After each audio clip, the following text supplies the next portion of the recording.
আসসালামু আলাইকুম সবাইকে। আজকে চলে এসেছি মানিকগঞ্জ দৌলতপুরের ধামসর ইউনিয়নের ধামসর গ্রামে একটি ঐতিহ্যবাহী ঘোড়াদৌড় এবং মোটরসাইকেল স্লো রেস দেখার জন্য।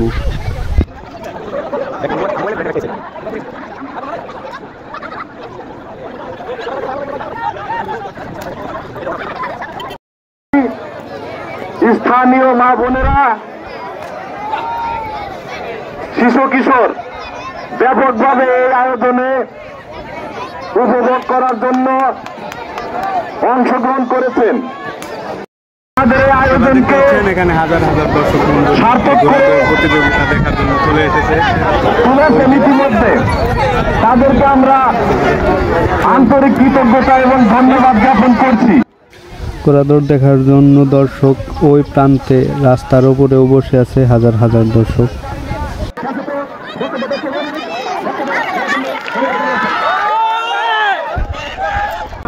লোক সমাগম দেখলেই বোঝা যায় কত জনপ্রিয় এই ঘোড়াদৌড়। আমার পিছনে দেখতে পাচ্ছেন এই যে রেস চলতেছে, একটা চ্যাম্পিয়ন বাজি।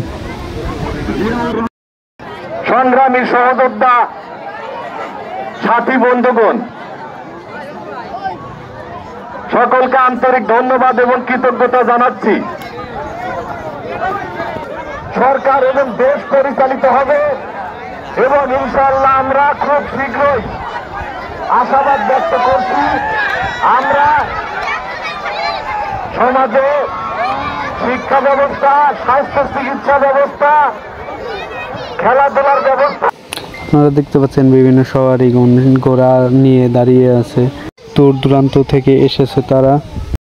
পার্শ্ববর্তী জেলা টাঙ্গাইল, সিরাজগঞ্জের বিভিন্ন দূর দূরান্ত এলাকা থেকে তারা চলে এসেছে রেস করার জন্য।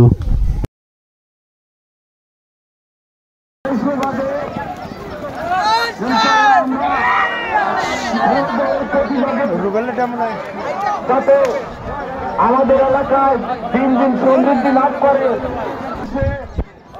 বিশেষভাবে আমরা ঘোষণা করছি। এই ঘোড়াটি চ্যাম্পিয়ন হয়েছে চ্যাম্পিয়ন বাজিতে। তো সওয়ারি সৌজন্য সাক্ষাৎ করতেছে প্রধানমন্ত্রীর সাথে।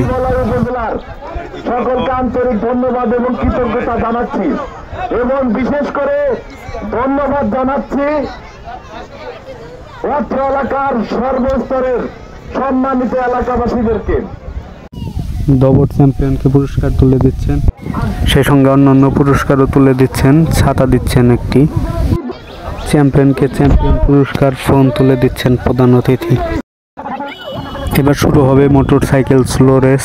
তো স্লো রেস দেওয়ার জন্য ড্রাইভার মোটরসাইকেল সহ লাইনে প্রতিযোগিতার জন্য দাঁড়িয়ে আছে। এ তো শুরু হয়ে গেল স্লো রেস। কে আস্তে আস্তে ধীরে ধীরে পৌঁছাতে পারে তার গন্তব্যস্থলে, যেই পিছনে থাকবে সেই চ্যাম্পিয়ন হবে। পা নামিয়ে ফেলে সে ডিসকোয়ালিফাই বিবেচিত হবে। তো এরা দুজনই সবার পিছনে এখন পর্যন্ত আছে, তবে শেষ পর্যন্ত কে চ্যাম্পিয়ন হয় তা দেখা যাবে একটু পরেই।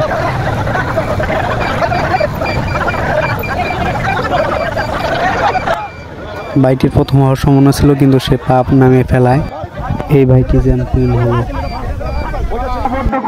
তো আজকের মতো এখানেই শেষ করছি, দেখা হবে পরবর্তী কোনো ভিডিওতে।